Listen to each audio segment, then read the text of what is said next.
ॐ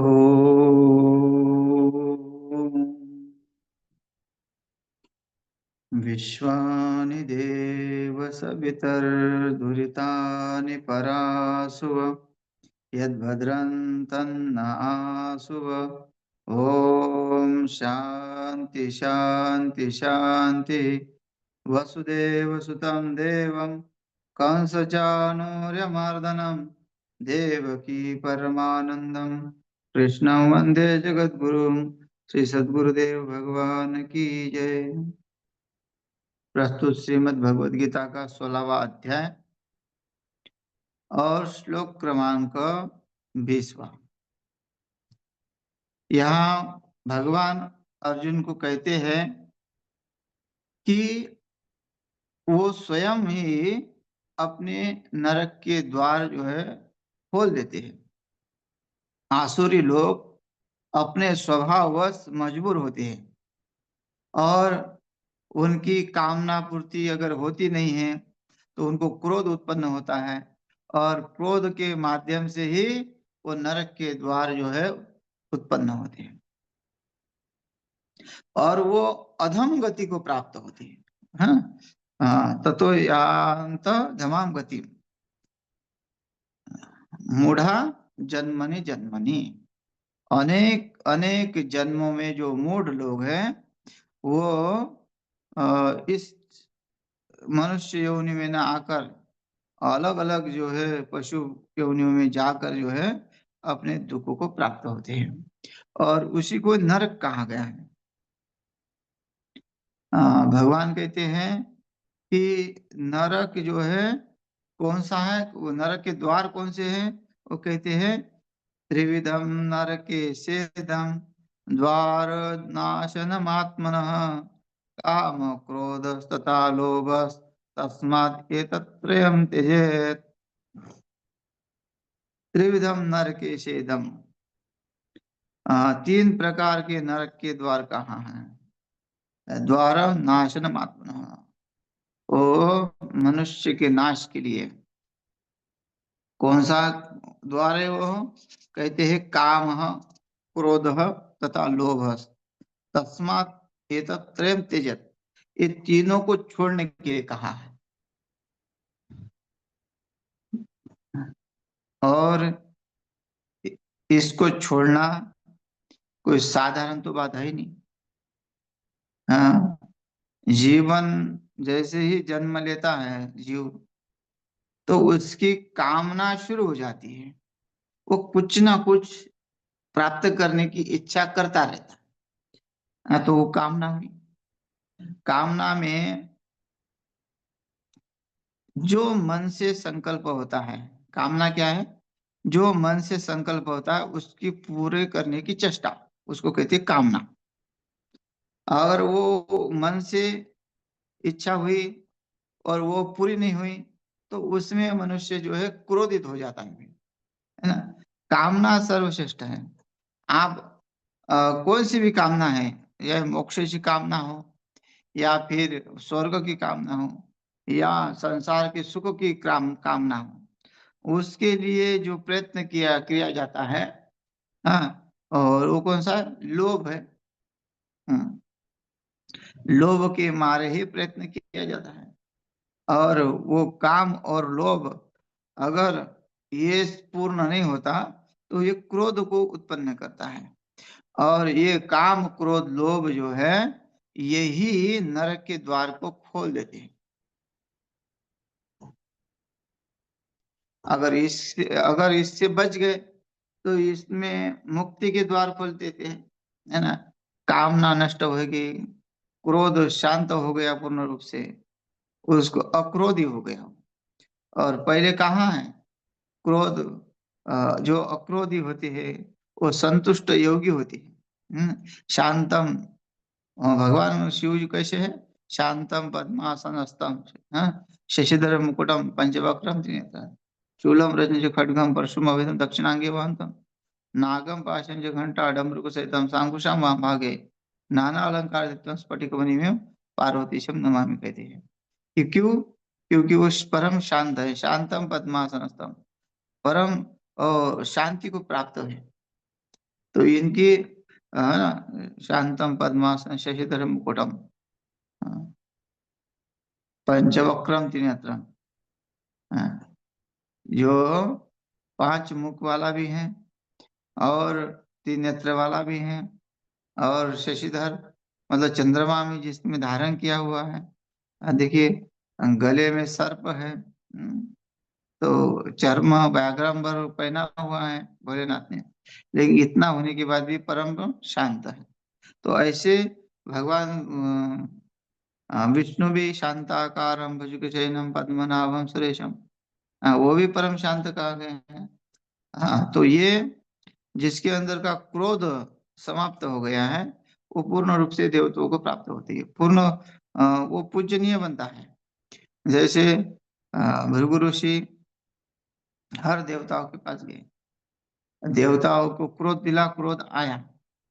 हाँ, शिव जी के पास गए, ब्रह्मा के पास गए, इंद्र के पास गए, सबके पास गए। और जब गए तो विष्णु भगवान की छाती पे लात मार दी, तो उन्होंने कोई क्रोध नहीं किया। तो सबसे ज्यादा तो वही पूजनीय कहते हैं, जैसे हम देखते हैं तो उन्हीं की ही पूजा करते हैं लोग ज्यादातर। तो क्यों, भोलेनाथ की भी करते हैं, ऐसा नहीं, लेकिन उन्होंने एक स्वभाव बताया है कि वो शांत स्वभाव है भगवान का। और ये भगवत गीता किसने कही, वही ने कही है। तो उनका वो जो कह रहे, जैसे जो कहता है वो वैसा ही करता है। तो भगवान का शांत स्वभाव है, तो वो स्वभाव ही हमको जो सुख देने वाला है और नरकों से बचाने वाला है। तो यहाँ कहते हैं काम क्रोध तथा लोभ तस्मात् एतत्त्रयं त्यजत, त्यागने को कहा है। हाँ, ये सब नरक के द्वार, नर त्रिविधम नरके छेदम, ये सब नरक के द्वार है। और जिसने जिसने काम को प्राप्त किया, हाँ, को क्रोध को प्राप्त किया, लोभ को प्राप्त किया, ऐसे असंख्य उदाहरण मिलेंगे। हम्म, लोभ से जो है दुर्योधन का नाश हो गया, काम से जो है रावण का नाश हो गया। हाँ, तो ये जो है, और जो क्रोध करता है, हाँ, दुर्वासा जी कैसी ये हो गई थी, दुर्वासा जी हर किसी के ऊपर क्रोध करते थे। और अम्बरीश के ऊपर क्रोध किया तो भगवान ने सुदर्शन चक्र ही लगा दिया पीछे। क्यों, कि क्रोध जो है विश्वामित्र ने किया, तो विश्वामित्र को पछताना पड़ा। तो जिसने जिसने क्रोध किया वो तो पछता है, जिसने जिसने लोभ किया वो भी पछता है, या फिर उसका नाश हो गया। तो ये कामना जो है, कामना करना, कामना भी होनी चाहिए, है ना, धर्म अर्थ काम मोक्ष चतुर्विध जो पुरुषार्थ का है उसमें कामना होनी चाहिए। लेकिन कामना को नहीं, सद्वासना, हाँ, उस परमात्मा की प्राप्ति की कामना होनी चाहिए। लोभ भी होना चाहिए, लोभ होना चाहिए भक्ति का, कि हमको हमारी भक्ति और बढ़े, हमारा तप और बढ़े, हम और तप करें, तो ये लोभ होना चाहिए।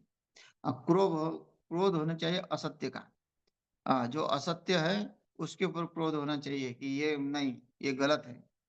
हाँ, तो ये और कोई अत्याचार कर रहा है उसको रोकना पड़ेगा। हाँ, तो ये जो असत्य के ऊपर क्रोध करो, सत्य के ऊपर नहीं।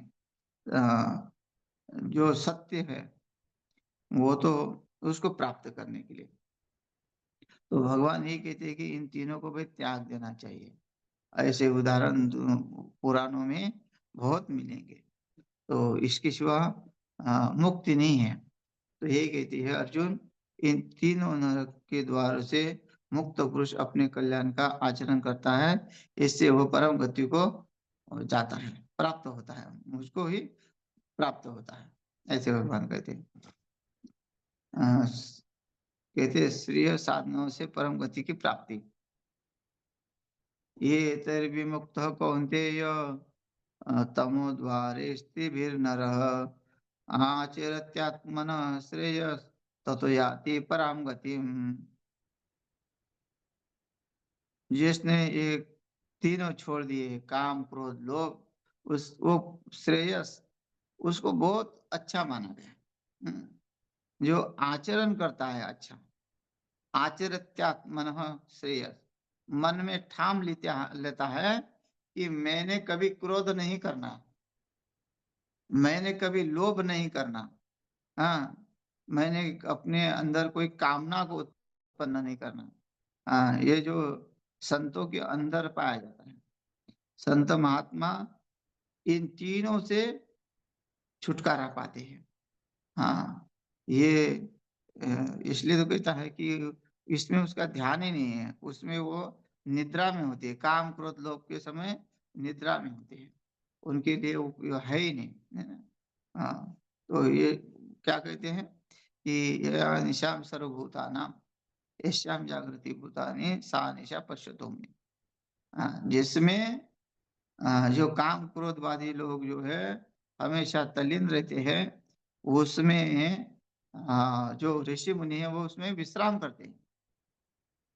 तो ऐसे विश्राम करने वाले मुनियों को भगवान के श्रेयस और उनकी आदि परम गति, उनकी परम गति होना निश्चित ही है। एतैर्विमुक्त ऐसा जो मुक्त पुरुष सोचता है।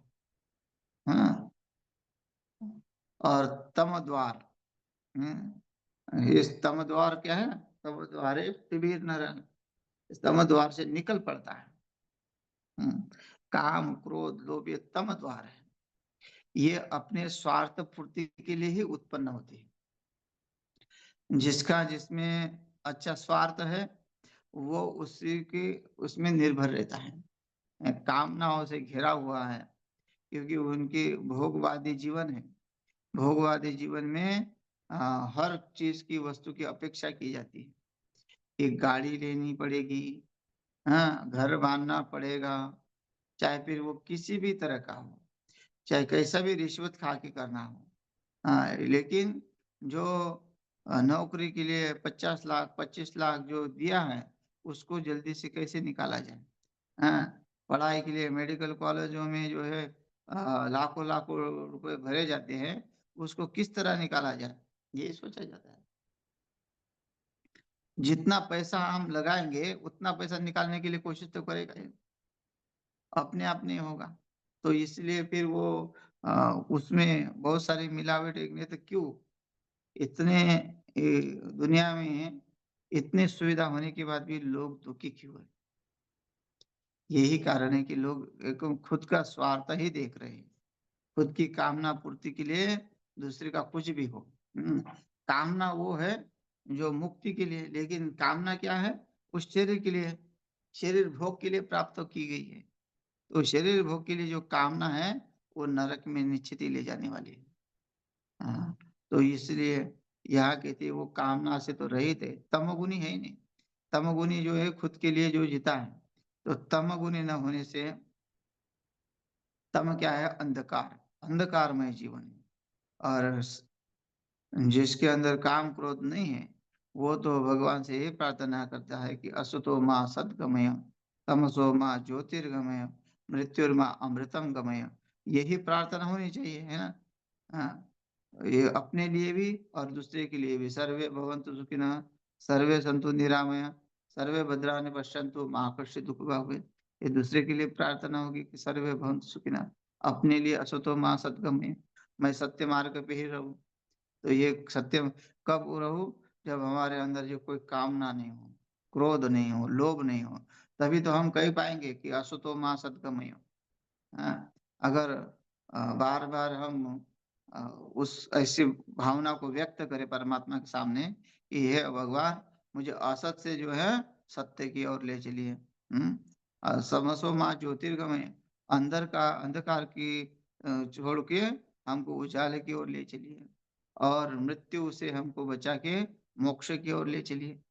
तो ऐसी हमारी प्रार्थना अगर रहती है रोज, तो हम अ, अगर हमारे अंदर कोई कामना उत्पन्न होती है, कोई क्रोध उत्पन्न होता है, कोई लोभ उत्पन्न होता है, तो हम उसको समझ सकते हैं भाई हम तो मोक्ष के पथ पे हैं, हमें तो ये मोक्ष मार्ग पे, हमने मोक्ष मार्ग चुना है, हमें जो है निवृत्ति मार्ग चुना है, हमने प्रवृत्ति मार्ग छोड़ दिया है। तो ये तो काम क्रोध लोभ तो प्रवृत्ति मार्ग का है। तो ऐसा अगर हम विचार कर करके चलते हैं तो हमारा निश्चित ही ये काम क्रोध लोभ सम्मत तो हो सकता है, क्योंकि भगवान से प्रार्थना करने के बाद ही, भगवान की कृपा होने के बाद भी, संत महात्मा की कृपा होने के बाद भी हमारे काम क्रोध लोभ ये छूट सकते हैं। नहीं तो ये फिर तो भगवान ने कहते ना, अनेक जन्म, अनेक अनेक जन्मों में ये पाप से घिरे रहते हैं। भाई इसका उपाय बताइए, उत्पन्न कहाँ से हुए, ये नरक में कैसे गए, वो बार बार जो है उस जन्म में क्यों आते हैं। तो यही बताया कि काम क्रोध लोभ यही नरक के द्वार है। तो इसको अगर छोड़ते हैं तो इसको छोड़ने के लिए क्या करना पड़ेगा, पहले अपने आचरण को लेना पड़ेगा, शुद्ध आहार विहार, हाँ, रहन सहन अपनी, किसके साथ रहना है, किसके साथ क्या करना है, ये सब जो है आचरण में लाना पड़ेगा। छोटी छोटी बात ही भी, देखिए एक चिंगारी जो होती ना, एक चिंगारी पूर्ण अ, दुनिया को भी भस्म कर सकती है, इतनी चिंगारी में पावत है। तो जो किसी भी काम का, क्रोध का, लोभ का थोड़ा भी अंश अंदर आ जाता है तो वो आगे बढ़ता बढ़ता जाता है। सात्विक गुण अगर अंदर आता है तो सात्विक गुण बढ़ता है ना, तो सात्विक गुण का अंश थोड़ा आया तो आदमी उसी पर ध्यान दे तो सात्विक गुण बनेगा, और तमोगुण का थोड़ा अंश आया तो आदमी तमोगुण बनेगा। तो इसके ऊपर ध्यान देना पड़ेगा कि सात्विकता हमारी हटने न पाए, और भगवान से की शरण में रहे, भगवान से हमेशा प्रार्थना करते रहे, मंत्रों का जप करते रहे, है ना। तब ये हमेशा प्रार्थना करने से हम उसी लेवल में आ जाते हैं।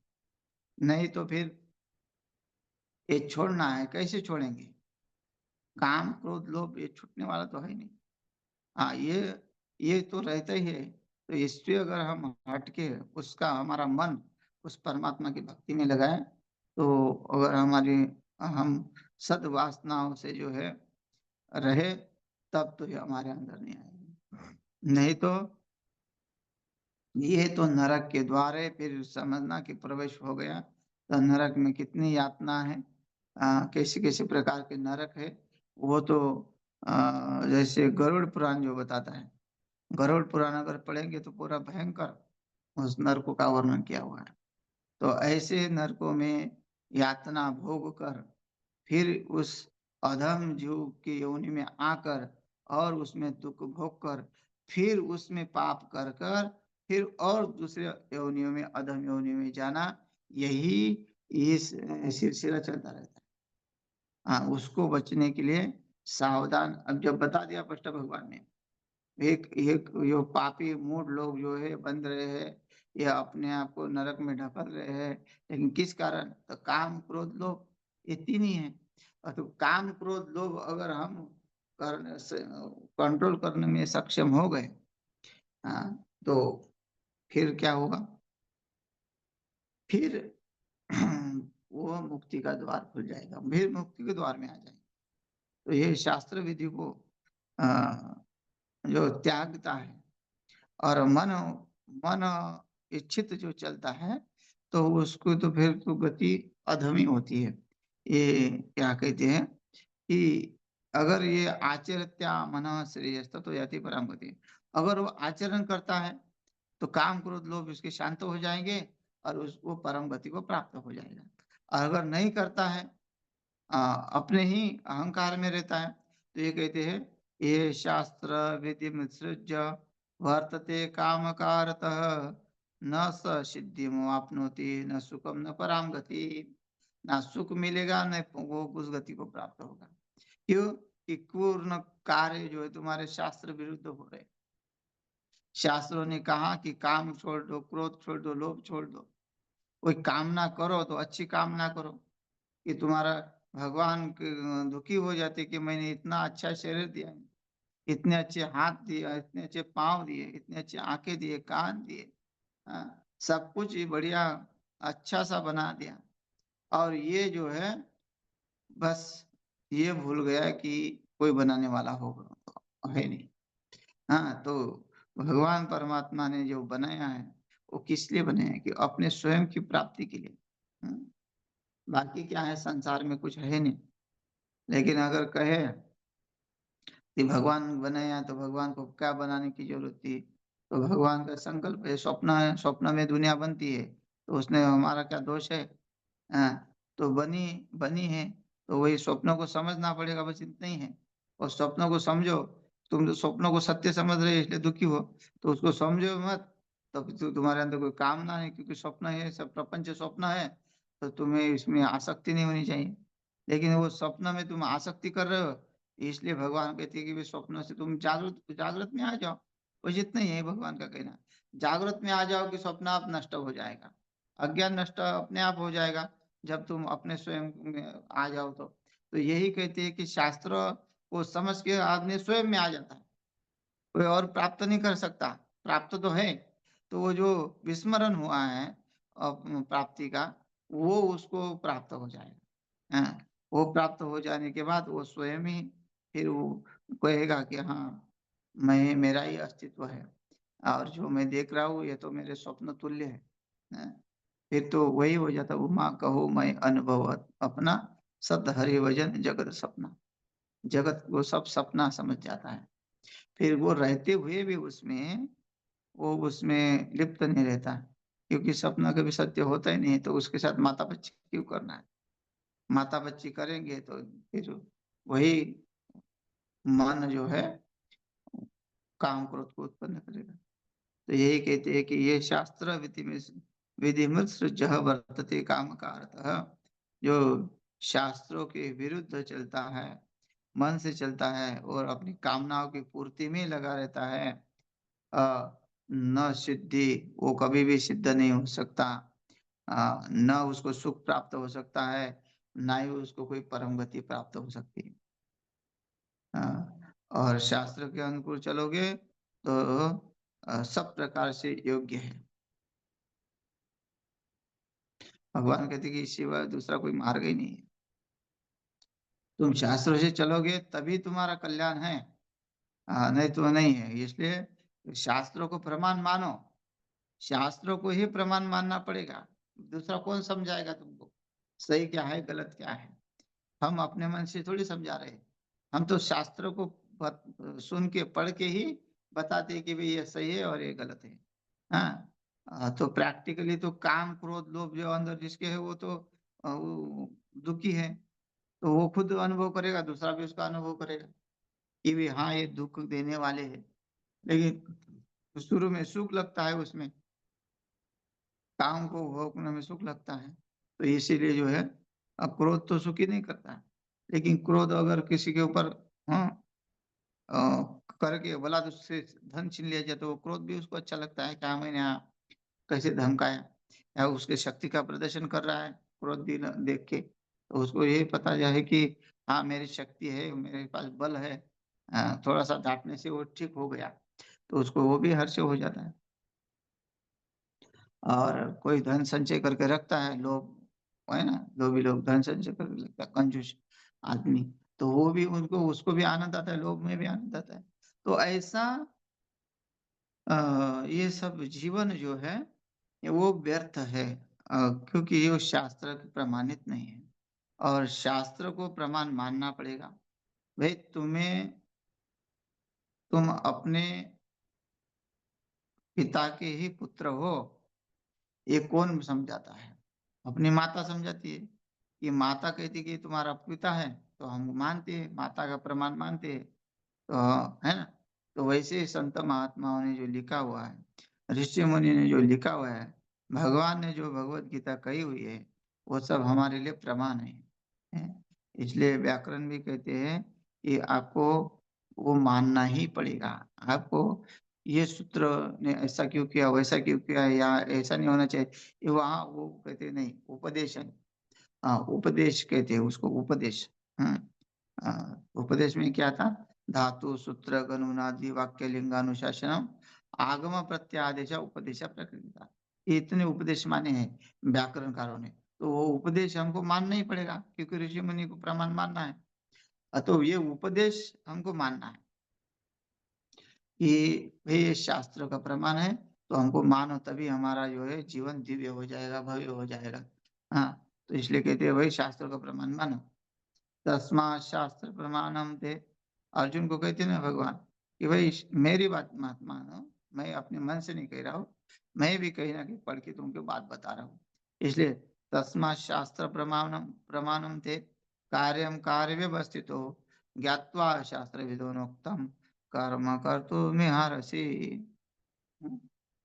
शास्त्रों को जो पढ़ता है वो यथोक्त जो है उचित कार्य करता है और बड़ा वो नियम से न्याय पूर्वक जो है जीवन जीता है, न्याय पूर्वक। और शास्त्र शास्त्र नहीं है जीवन में तो अन्याय पूर्वक जीवन जिए। या तो खुद अन्याय सहन करे, मतलब अन्याय ऊपर होने देगा, या फिर वो दूसरे के ऊपर अन्याय करेगा। तो ऐसा जीवन जो है नहीं जीना है। भगवान कहते हैं कि शास्त्र को प्रमाण मानो, और शास्त्र प्रमाण है क्या करना है क्या नहीं करना है, कार्य कार्य व्यवस्थित हो। जहाँ क्या करना है क्या नहीं करना है वो शास्त्र बताएगा। इसलिए तो पहले राजवाड़े में राजगुरु होते थे, और राजगुरु के आदेश के अनुसार ही राज्यभार चलता था। राम जी भी वशिष्ठ जी को बार बार पूछते हैं। हाँ, गुरुदेव को ही पूछा जाता है कि क्या करना है क्या नहीं करना है। जीवन में कोई भी समस्या है, चलो गुरुदेव के पास। कोई प्रश्न उत्पन्न हुआ कि क्या कब करना है क्या करना है, चलो गुरुदेव के पास। तो ये जो है ना, हर एक कार्य, जैसे आ, बनिया लोग व्यवसाय करते हैं तो पहले पूछताछ करते हैं, पहले ज्योतिषाचार्यों को पूछते रहते हैं, तो उसी के अनुसार चलते हैं। तो बहुत सारे लोग जब भी गाड़ी लेनी है, घर बांधना है, कुछ ना कुछ करना है, तो भाई मुहूर्त पहले अपने पंडित जी से पूछो। तो ये क्या है, शास्त्र के अनुसार जो चलता है तो उसका व्यापार भी बढ़िया चलता है, उसका कार्य भी बढ़िया चलता है। तो यही है कि भाई कार्य कार्य व्यवस्थित हो। अगर हम मन मर्जी से कुछ भी करेंगे तो उसको दुख दिखा है ना। लोग बोलते हैं वास्तु शांति में क्या रखा हुआ है, फिर जो वास्तु से विरुद्ध घर बांधते हैं तो वो पीड़ा देने लगता है, फिर बीमारियां उस घर में उत्पन्न होती है। तो भाई सब कुछ है, वास्तु शास्त्र भी है, ज्योतिष भी है। बस आपको अगर ढंग से मार्गदर्शन करने वाला हो तो ठीक है। तो आपको सब कुछ ये शास्त्र के अनुसार ही जीवन चलेगा। शास्त्र के विरुद्ध जीवन जो है नरक बन जाता है। इसलिए कहता है तस्मा शास्त्र प्रमाणन्ते कार्य कार्य व्यवस्थित हो। भगवान कहते हैं कि क्या करना है क्या नहीं करना है वो शास्त्र बताते हैं, उसी अनुसार जीवन चलो तो नरक से बच जाओगे। ज्ञात्वा शास्त्र विधोनोक्तम कर्म कर्तुम अर्हसि। हाँ, ये बोलते हैं, ज्ञात्वा जानकर, ऐसा प्रमाण जानकर शास्त्र विधोनोक्तम, शास्त्रों का, शास्त्र की विधि से नियत कर्म कर्तुम अर्हसि, कर्म ही करने योग्य है। तो शास्त्र के जो प्रमाण है वो हमको पूर्ण रूप से मानना पड़ेगा। मनुस्मृति है, उपनिषद है, पुराण है, उपपुराण है, जो भी शास्त्र का प्रमाण होता है तो उसमें भी जैसे कई जगह अम, बोलते हैं कि ये यहाँ लिखा है ना। कई कई कई ऐसा लगता है विरुद्ध है। नहीं, आपको वो समझना पड़ेगा, शास्त्र इसलिए समझना पड़ता है कि कब क्या करना है। हाँ? वो श्लोक भी लेके वो भी गलत नहीं है। जिसने वेद पढ़ना पाप है ऐसा कहा, भाई वेद पढ़ना पाप है ऐसा लिख दिया, तो क्या पढ़े ही नहीं वेद। बोलते कब पढ़ना नहीं, कब पाप है, जब अपवित्र अवस्था में वेद पढ़ना पाप है। आगे का पढ़ोगे तभी पता चलेगा। तो ऐसा ही है। हाँ, ये शास्त्र को समझो। शास्त्र ने कुछ बातें कैसी कही, तो ये नहीं कि भाई उसी के अनुसार ये तो ये विरुद्ध है, ऐसा होना ही नहीं चाहिए। हाँ, हिंसा भी कहा, अहिंसा भी कहा। हिंसा भी करना तो पड़ेगा कहीं कहीं, और बिल्कुल हिंसा ही नहीं करना पड़ेगा। तो कहाँ हिंसा करना है और कहाँ नहीं करना है, ये भी जो है शास्त्र बताता है। भगवान कहते ना, आतताई उदारपण। उस ये तो वध करने योग्य ही है। लेकिन शास्त्र क्या कहता है, क्योंकि बूढ़ों पर, हाँ, जब अश्वत्थामा पकड़ा गया तो भगवान ने कहा कि अरे ये तो आतताई है। आतताई किसको कहते हैं, जो स्त्रियों के ऊपर, बूढ़ों के ऊपर, बालकों के ऊपर जो जो शस्त्र उठाते हैं उसको आततेय करते हैं, कहते हैं तो ये आततेय है। लेकिन देखना शास्त्र क्या कहता है, शास्त्र तो ये कहता है कि आततेय को छोड़ना नहीं चाहिए। लेकिन ब्राह्मण है, अब ब्राह्मण का वध भी नहीं करना चाहिए चाहिए। तो इसलिए भगवान ने वहां मौन पकड़ा। अर्जुन ने पूछा कि क्या करना चाहिए, तो भाई तुम शास्त्र, तो भगवान ने कहा तस्मै शास्त्र प्रमाण। तुमको शास्त्रों का प्रमाण मानना पड़ेगा, क्या करना क्या नहीं करना समय के अनुसार। कि भाई फिर क्या करे, तो बोलते हैं कि ब्राह्मण का तो अपमान करना ही मृत्यु के समान होता है। तो उसका मन ही निकाल दिया, अपमान किया। तो ये है शास्त्र कि उस समय क्या करना क्या नहीं करना। नहीं तो उसने 5 बालकों को मार दिया। हाँ, लेकिन वहां अश्वत्थामा अश्वत्थामा जो है वहां बचा बस, मारा नहीं गया। लेकिन वही प्रभु राम जी ने अ, रावण को मारा। तो रावण को मारने के लिए जो योग्य व्यक्ति है ना, जो भगवान स्वयं अवतार लेते उसके लिए, साधारण नहीं मार सकता कोई रावण। हाँ, तो रावण ब्राह्मण है, महापंडित है, उसको कौन मारने आएगा, कोई मार ही नहीं सकता। महापाप लगेगा उसको मारने से। तो भगवान ही पाप को शमन करने के लिए है। जैसे भगवान भोलेनाथ ने पहले ही विष को पचा लिया, तो वैसे है। तभी ब्राह्मण को मारा तो सही, जो जिसने दुष्टता की वो दिखाया वहां कि किस कारण वो मारा। ये उसका जो कार्य है घृणित कार्य है। तो उस घृणित कार्य के लिए भगवान स्वयं आते हैं। ब्राह्मणों को भी दंड देने के लिए भगवान स्वयं आएंगे। हम हम अपने आप को दंड नहीं दे सकते उनको। तो वो है ना, भगवान वहां स्वयं थोड़ी मार रहे हैं, लेकिन जो किसी को मारने में नहीं दे रहे, ऐसा है। तो ये है कि अ,